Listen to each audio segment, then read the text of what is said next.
مسلمانان عزتين ئەو سەگ خۆرانە ئەو مار خۆرانە ئەو پیس خۆرانە هەر لە خۆیان خوای گەورە تووشی ئەنواع وەشکاڵ مصیبەتیانەکە ئەو سینەی کە ئیتر تۆ بەس گۆشتەکە و پێنجوێ نییە بۆی کە خەڵکی پێنجوێنە بەس ئەوە مێد ئین پێنجوێنە بەسمان یعنی لە پێنجوێن لە داوینە هەمووی خوایە ئەینا جلەکان ئیتر بەعام هەر شتێ بینی نووسراوە مێد ئین چاینە هەمووی سینیە ڤایرۆسێک کە لە دەرەوە مردووە کە بە چاو نابینرێ دێتە لە شێم ئینسانە و تووشی نەخۆشیەکەوەی کوژێ 5 ملیۆن کەس لە چیەوە لە خواردنی سەگەوە پێغەمبەر فەرمێ صلی الله عليه وسلم إذا ولغ الكلب في إناء أحدكم فليغسله 7 مرار وعفروه الثامنة بالتراب فەرمێ ئەگەر سەگێک پێغەمبەر صلی الله عليه وسلم لە قاپ یەکێکتانی خواردەوە حەوکە ڕەبی شۆرێ چکە لیکەکەی تێکەوێ وەلەخ ولوخ بۆ لیکە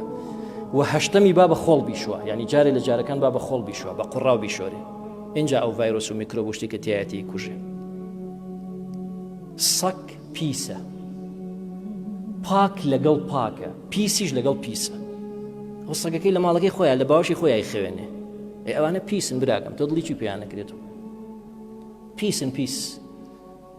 باسی علم و تەکنۆلۆژیا ناکەین برا زمانێ بوو لە وڵاتی مسلمانانەوە شەهادەیانە برد علمیانە برد زانستیانە برد تا مسلمانان لە دینەکەی خۆیان ناشوێن کەوتە بوون کە وازیان لێنە اینجا ئەوان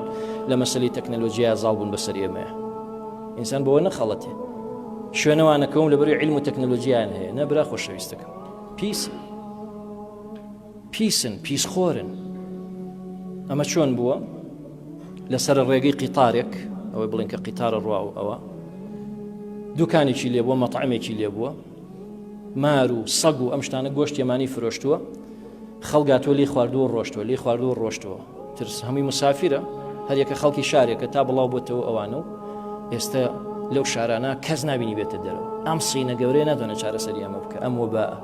خوای گەورە ئەو عقوبەی بۆ ناردوو تێگی برا خۆشەویستەکەم ئەوە و چەندین عقوبەی تر کە خوا بەسەر کەسی کافر و بێباوەڕ ڕایە وەکو سووتانیان کە شاریانە سووتێ کە شاریان بوو مەلەرزەلی ئەیە کە لافاو ئەیان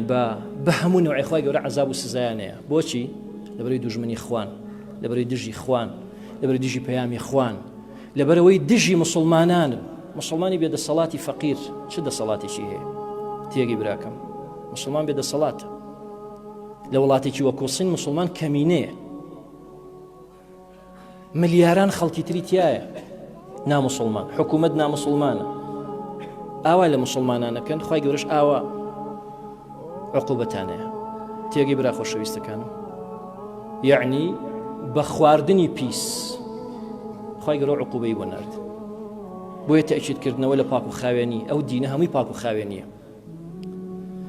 دەست نوێژگرتن خۆشۆردن بۆنی خۆش جلی پاک مامەڵەی جوان هەموو ئەمانە چییە؟ هەمووی لە پاک و خاوێنی دینەکەی ئێمەیە قەدری ئەم دینە نازانی تاو کاتی کە لەلایەن دوژمنەکەتەوە عقوبەی خوا بینی بۆ سەریان اینجا ئازانی ئەم دینی تۆ چەند گەورەیە و چەند دینێکی پاک و چەند دینێکی بێگەردە